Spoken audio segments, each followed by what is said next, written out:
Hello, welcome back to the Villa View. We're back. It's the Luke Live Lounge. I'm really excited to be here. New setup, a little bit nervous as well. Could be some tech issues. So as it's the first one, just bear with us if you can. Tom, we're back. I actually got kind of butterflies then as we see that kind of holding screen. I was like, yeah, oh my God, we're doing it again. And it feels like, it's such a strange time. I've seen a lot of kind of posts on my Facebook of a year ago when we were doing our live show at Villa Park, when we were celebrating things. And obviously the last time you and I were together, quite literally, was our last live show. So it feels like we haven't really missed very much at all. But it's great to be back. Great to be back with Luke 1977 on board, and looking forward to chatting most things Villa with you tonight and for the next Tuesdays to come. Yeah, it's an early Julian mistake as well, because the last time I saw it was actually the cup final, Tom, because we were at Box Park, weren't we, at Wembley.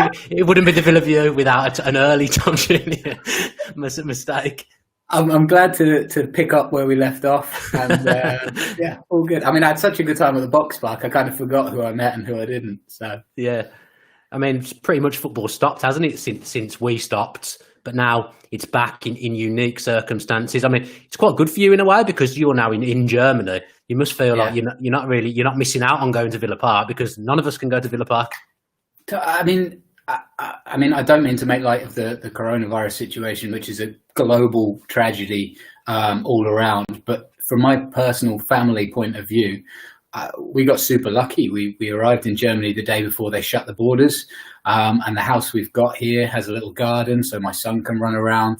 I got to start my new job, which has been full on, but really interesting. And back in London, we were in a 2-bed flat in Croydon. My wife wasn't loving her job. She managed to be able to leave that. So, from a very personal point of view, it's been okay. And then to talk about football for a second, who knows when fans will be allowed back in, particularly fans who aren't a season ticket holder like myself. I imagine there'll be kind of social restrictions when they do allow fans back in. And obviously that will start with the season ticket holders, as it should. But when I get to go back in and come back and visit family and all that kind of stuff, I'll definitely try and make Villa Park high on the priority list. Yep, Sheffield United then. First up, Tom, how are you feeling? I'm pretty nervy, to be honest now. Yeah, it's such a... do you know what? I've again, for the first time in my new job, I've got a Villa fan in my office.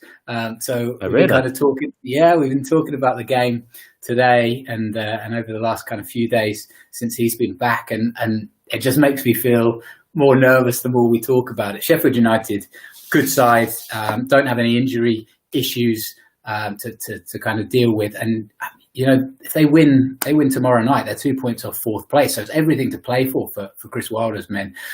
To me, I mean, Dean Smith said it, every game is a cup final now. There's a lot of pressure on Villa. There's a lot of pressure on Sheffield United, but it kind of feels like it's a free hit at Europe for them. But they'll be taking this as seriously, if not more serious, hopefully not more seriously, but as seriously as Villa are. It's not like they're just petering out the season. You said you feel nerves. Good nerves, or how are you feeling? It's a bit of a weird one in general, because first off, I've had a season ticket for so long, since I was 7 years old. It's going to be weird watching games at Villa Park predominantly. It's going to be weird watching those games on the TV, and not being there with my dad, and because going with my dad's a big thing for me. Going to the Villa, all the friends I've got at the Villa, so it's going to be a big miss for me. So I almost feel in some ways that football, obviously, it isn't going to be the same. But now it's here, I'm starting to get those nerves. I mean, I had a little peek at the league table earlier, which I hadn't looked at for a long time. And I thought, I've forgotten how unpleasant that league table is. And then you look at the fixtures as well, which I'm sure we'll come on to. And all the games look tough. But Villa have got to take care of business. Obviously, there was talk at one point of the season being cancelled, there being no relegations now.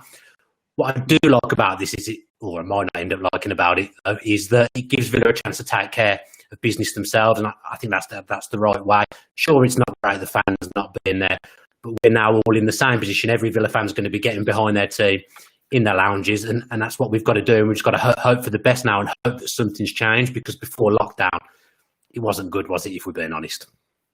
It was terrible, and it always felt like there was a good performance, and hope was kind of raised. We still weren't getting the results, but the performances might have been there, and it was dashed by some terrible performances in the kind of lead up to the end of this first bit of the season, and I mean that kills us as much as anything. The inconsistency in form, and that was something that we've talked about a lot in terms of not being able to see out results and getting close, but not quite close enough. And I think there's a lot of Villa fans, positive Villa fans, and I admire the positivity, who said, yeah, okay, we didn't get the result against Liverpool or Spurs or Arsenal, but if we get the results against Everton, West Ham, Burnley, then we'll be okay. But we didn't get those results either. So if you don't make the kind of games where you have a chance to win count, then you're going to be left where we are right now. And, tomorrow now is a must-win game.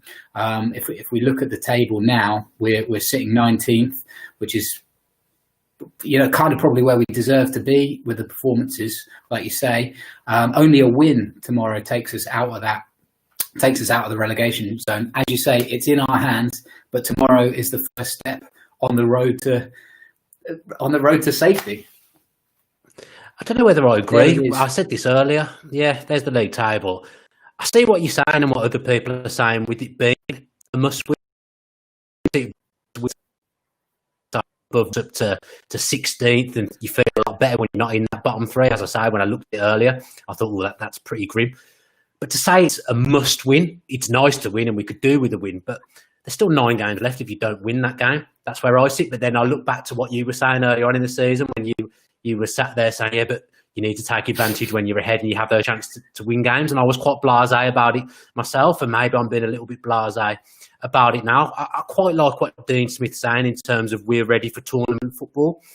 I like that because we need to treat it like 10 cup finals. It's 10 unique games now, kind of everyone in the same boat with no crowd. So really, I don't look at it as being any home advantage or being couple to go places away from home. Everyone's kind of on an even keel. I don't know what you think about the rules, but I don't think that 5 subs thing does us many favours. I think it benefits most of the teams that we're playing, which isn't great, because I think at times Dean Smith's probably looked at on his bench and thought, I haven't got 3 subs that I really want to bring on here, let alone 5. So that's not going to work in our favour. I mean, in the first game, I don't think it's massively going to work in Sheffield United's favour either.